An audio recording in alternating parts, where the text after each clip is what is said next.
हमारी समझ में नहीं आता कि हम का करें तुम्हारे साथ।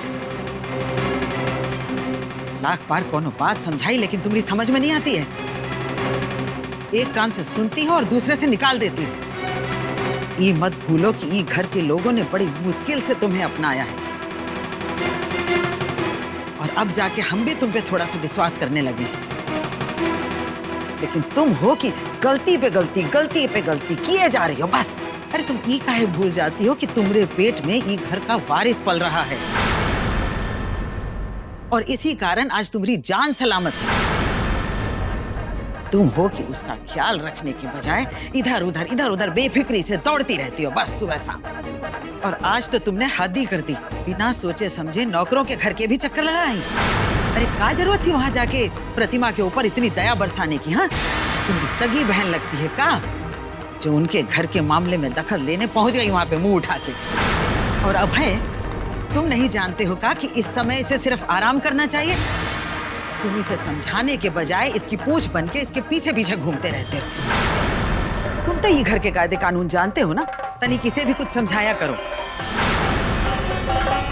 सुरभि, हमारी एक बात अच्छे से समझ लो कि हम ई बच्चे की सेहत और सुरक्षा को लेके कोनो भी लापरवाही बर्दाश्त नहीं करेंगे। चलो जाओ अपने कमरे में।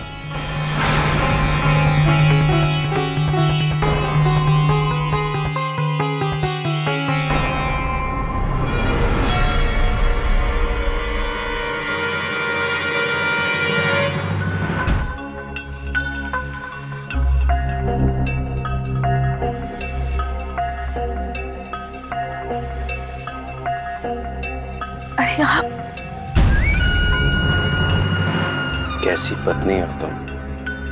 यहाँ पति की नींद उड़ी हुई है और पत्नी इतनी गहरी नींद से सो रही है। पति को जेल हो जाए, उसे सजा मिल जाए, ऐसा लगता है जैसे मेरी पत्नी को इन सब चीजों से कोई फर्क ही नहीं पड़ता,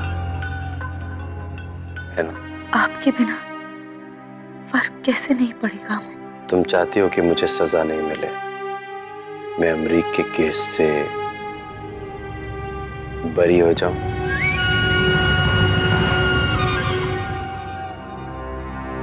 दुनिया में ऐसी कौन सी औरत होगी जो अपने पति को तकलीफ में देखकर खुश रहेगी? हम अपने घर वालों से चाहे जैसे हो सके इस केस को वापस लेने के लिए कहेंगे। हम तो हमेशा ही चाहेंगे कि हमारे रहते आप पर कोई आंच ना आए। अगर ये सच है तो मेरे एक सवाल का जवाब दो। तुम मुझे बचाने के लिए क्या कर सकती हो? किस हद तक जा सकती हो? कहकर तो देखिए एक बार। हम आपके लिए किसी भी हद तक जा सकते हैं। अच्छा जी, हमारी धर्म पत्नी जी, इधर आइए, इधर आइए, इधर आइए। बहुत अच्छा लगा तुमसे सुनकर। ऐसा लगा कि अब सजा मिल भी जाए ना, कोई फर्क नहीं पड़ता। अब तो हमारा जन्म जन्म का साथ है। चलो, मैंने तुम्हें उठा दिया, सो जाओ, सो जाओ, सो जाओ, सो जाओ, सो जाओ, सो जाओ, सो जाओ।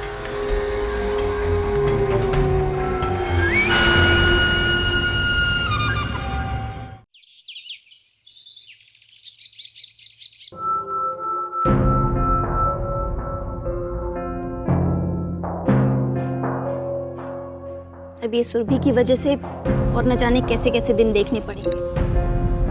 एक तो ये झुक झुक के परोसने से हमारी कमर में दर्द होने लगा है। हमें तो इस तरह जमीन पर बैठकर खाना खाना बहुत अच्छा लग रहा है। जितने आराम से आदमी जमीन पर बैठकर खा सकता है, उतने आराम से कुर्सी पर नहीं। हमारे ख्याल से तो बीच बीच में हमें जमीन पर बैठकर खाना जरूर चाहिए। इससे माहौल ही दूसरा होता है। तुम्हें तो अच्छा ही लगेगा ना। वैसे भी ये सब तुम्हारी चहेती सुरभि के कारण ही तो हो रहा है, जो सब लोग जमीन पे बैठ के खाना खा रहे हैं। अरे काजल, ऐसे क्यों कह रही हो? बचपन में हम सब ऐसे ही तो खाया करते थे। आज सच में बचपन की याद ताजा हो गई। हमें भी इस तरह से खाना बहुत अच्छा लगता है। हाँ हाँ, सब मिलकर उसकी और तारीफ करो। इसी तरह छूट मिलती रही ना उसको, तो इस प्रतिमा के साथ मिलकर ना घर के लोगों को सड़क पर ले आएगी। अभी तो शुरुआत है, याद रखना हमारी बात को। मजा आता है इस तरह से बैठ के खाने में। आ गई सबकी लाडली। भिखमंगों और छोटे लोगों की तरह यहाँ जमीन पर बैठ के खाना खाओ।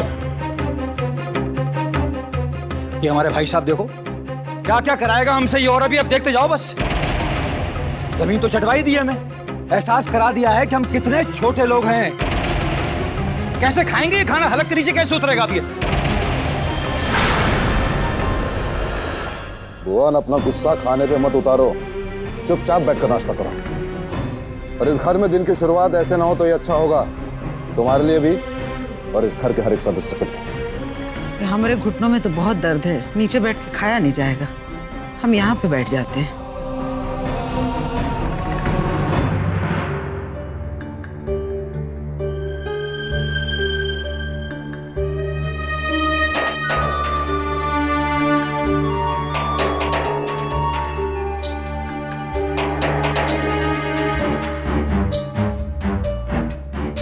माँ जी, लाइए हम परोस देते हैं। सुरभि, तुमको ये सब करने की कोनो जरूरत नहीं है, तुम नाश्ता करो।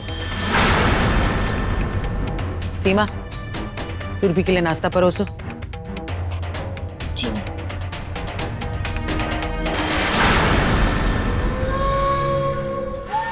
पापा, हम बहुत दिनों से कॉलेज नहीं जा रहे हैं और हमारे लेक्चर्स और प्रैक्टिकल्स दोनों ही छूट रहे हैं।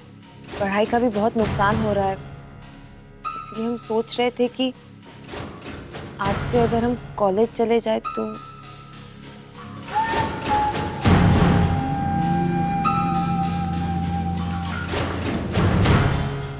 ठीक है,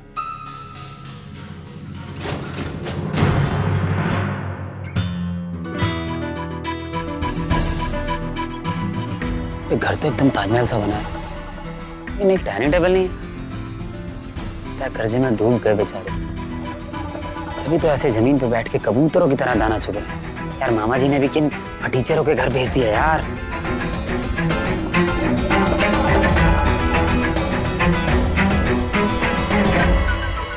अबे ओए, चलती फिरती दुकान कहाँ चला आ रहा है घर के अंदर? ये क्या भैंस का तबेला दिख रहा है तुझे? चलो कुछ नहीं खरीदना है, चलो जाओ बाहर जाओ। अरे आप हमें बाहर निकालने की चिंता मत कीजिए, आप आराम से बैठ के खाना खाइए। हाँ, वैसे जो आप सोच रहे हैं ना, हम वो नहीं है। हमें तो यहाँ मामा जी ने भेजा है। अब कौन मामा, किसका मामा? तेरे मामा को नाम पता है नहीं? अरे है ना, है। अरे बहुत खानदानी आदमी है वो, कलिका सिंह जी।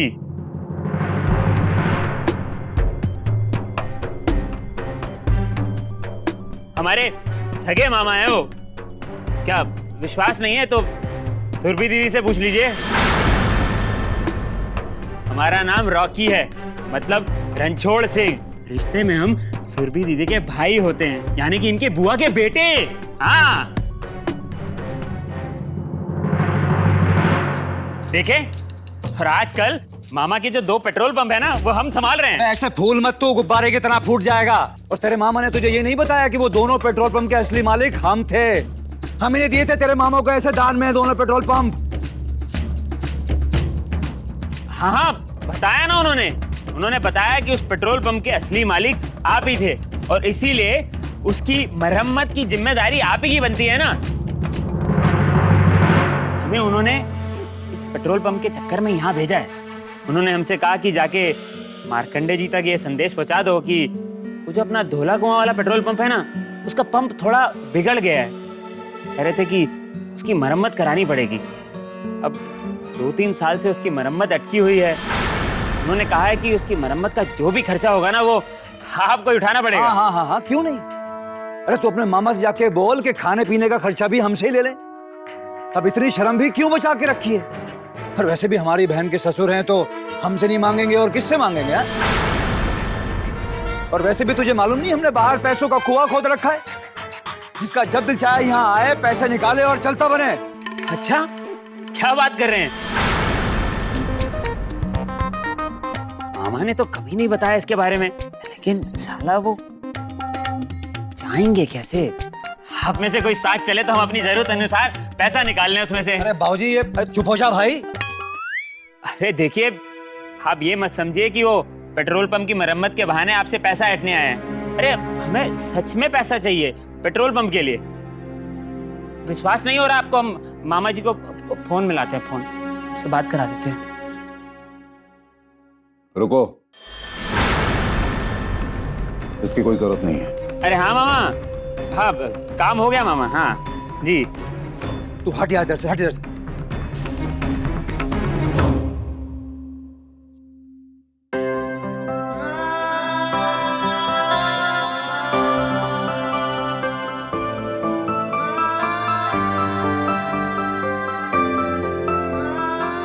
जी, हमें एक गिलास पानी पिला देंगे? बहुत प्यास लग रही है। क्या है कि सुबह से पानी नहीं पिया, और फिर आपके रिश्तेदार हैं, इतना हक तो हमारा बनता ही है, नहीं? प्रतिमा, जी बाबूजी। इन्हें चाय, पानी, कॉफी जो चाहिए वो दो। ये हमारे मेहमान हैं। जी। देखिए, हमें चाय वाय कुछ नहीं चाहिए, बस हमें सिर्फ पानी चाहिए। पापा, हम चलते।